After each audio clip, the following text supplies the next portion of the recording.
हमारे channel Lodhi birds को subscribe करें और इस बेल आइकन को दबाएं कि आपको हमारी वीडियो मिले सबसे पहले।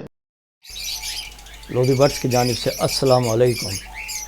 व्यूअर्स, सबसे पहले तो आप सबका बहुत बहुत शुक्रिया कि जिन्होंने मेरी बीमारी की हालत में मुझे अपनी दुआओं में याद रखा। आपका तहे दिल से मैं शुक्रिया अदा करता हूँ। अल्लाह ताला आप सबको हमेशा खुश व आबाद रखे, आमीन। आज का हमारा टॉपिक है best progress of cocktail colony number 2।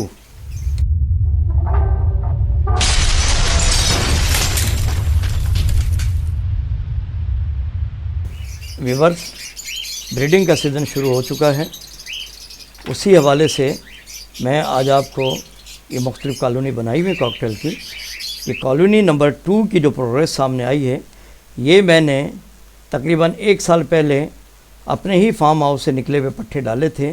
उनकी मैं परफॉर्मेंस आपको दिखाना चाह रहा हूँ कि माशाल्लाह इन्होंने 4 जोड़े मैंने इसमें डाले थे, मेल फीमेल कंफर्म कर उसमें से 3 ने माशाल्लाह रिज़ल्ट दे दिया है, जो कि आपके सामने मौजूद हैं और आप देखते जाएं।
व्यूअर्स, यकीनन आपको वीडियो पसंद आई होगी। वीडियो से रिलेटेड अगर कोई सवाल हैं तो कमेंट सेक्शन में ज़रूर लिखिएगा। इंशाअल्लाह ताला आपको उसका जवाब मिलेगा। अपना और अपने बर्ड्स का ख्याल रखिएगा, दुआओं में याद रखिएगा। अल्लाह हाफ़िज़।